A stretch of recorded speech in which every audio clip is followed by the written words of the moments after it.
taraftan üstten doğru geçin. Şimdi biraz Bismillahirrahmanirrahim. وَيَوْمَ نَبْعَثُ مِنْ كُلِّ أُمَّةٍ شَهِيدًا ثُمَّ لَا يُؤْذَنُ لِلَّذِينَ كَفَرُوا وَلَا هُمْ يُسْتَعْتَبُونَ.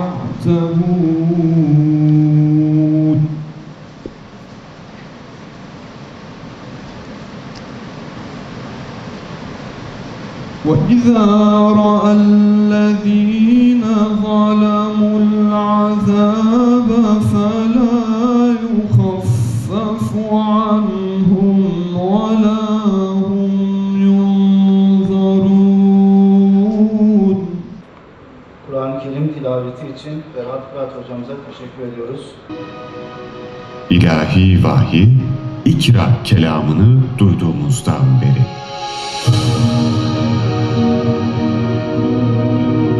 İyiliği emredip kötülükten nehyetmek, Allah'ın adını yüceltmek için 1400 yıllık inançla yürüyoruz. Önder İmam Hatipler Derneği 3. Olağan Genel Kurulu'na hoş geldiniz. Malatya Önder İmam Hatipler Derneği'nin 3. Olağan Genel Kurulu'nun hayırlara vesile olmasını diliyorum. Malatya'da önder olarak bizlerin temel hedefimiz memleketine, topluma imanlı, ahlaklı, geleceğine özgüvenle bakan, kimseye beynini, fikrini, zikrini emanet etmeyen, geleceği parlak bir nesil yetiştirmek için faaliyet yürüten bir sivil toplum örgütüyüz. Bu manada İmam Hatiplerin geçmişten günümüze çekmiş olduğu sıkıntılardan ötürü mezunlarımızın oluşturmuş olduğu önder ve bu teşkilat inşallah bundan böyle Malatya'mızda da genel merkezimizle iş eşgüdüm içerisinde hız kesmeden devam edecek. Gençlerimizden, mezunlarımızdan el birliği içerisinde emin adımlarla geleceğe yürüyecektir. Bugün Türkiye'nin dört bir yanındaki okullardan mezun olunuyor.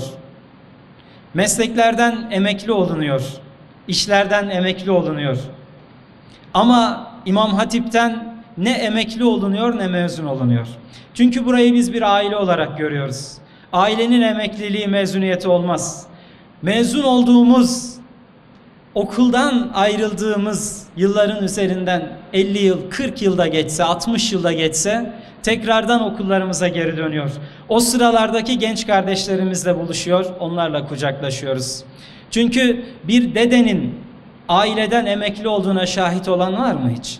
Bir babanın ben bundan sonra emekli oldum diyerek evlatlarını bıraktığına şahit olabilir miyiz? Bir annenin anneliğinden emekli olduğuna, mezun olduğuna şahit olabilir miyiz? Asla olamayız. İmam Hatiplilik aslında böyle bir başlık.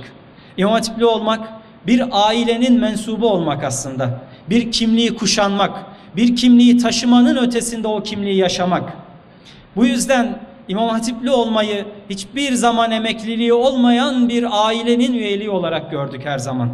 Ve onun için bugün İmam Hatip'ten ayrılan, yıllar önce o sıralardan ayrılan hocalarımızın, büyüklerimizin yine bu sıralarda emek verdiğini, bu sıralardaki gençleri kuşattığını, onları kucakladığını görüyoruz. Bu yüzden İmam Hatipli olmak demek, Türkiye'nin en büyük, en köklü ve en asil ailesinin mensubu olmak demektir. Bu yüzden bu kıymeti ve bu değeri hiçbir zaman kaybetmedi bu okullarımız. Kurulduğu günden beri büyüyen, kök salan ve bugün dalları, yaprakları ve meyveleriyle misak-ı milli sınırlarını aşan 5200 okulun 81 vilayetin ötesinde 22 ülkede 54 İmam Hatip okuluyla ümmeti kuşatan ve kuşanan bir nesil yetişiyor, Allah'a hamdolsun. Kıymetli kardeşlerim, kıymetli büyüklerim, bugün 70 yıllık tarihinin içerisinde İmam Hatip okullarımız en büyük başarı grafiğini yakalamış durumda. Özellikle son 3 yıldır Akademik başarı noktasında zirveyi yaşıyoruz, Allah'a hamdolsun. 2.700.000 öğrencinin girdiği üniversite sınavında, YKS'de ilk %42 İmam Hatip derecesiyle tarihinin en büyük akademik başarısına imza attı bu gençler. İlk binde 387 dereceyle tarihinin en büyük başarısına imza attı gençlerimiz. Allah'a hamd ediyoruz. Onları da bütün gençlerimizle yürekten kutluyoruz. Ama şunu da biliyoruz ki İmam Hatipli olmak sadece sınavlarda başarılı olmak demek değildir. Bu sadece bu başarının bir ayağıdır.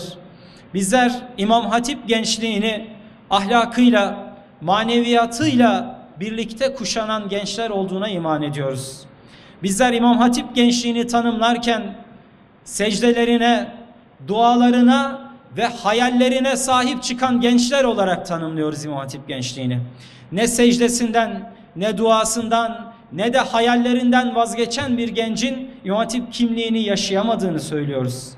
Bu yüzden bu büyük ailenin mensubu olmakla iftihar ediyor ama bu mensubiyeti sürdürmek için de mücadele ediyoruz.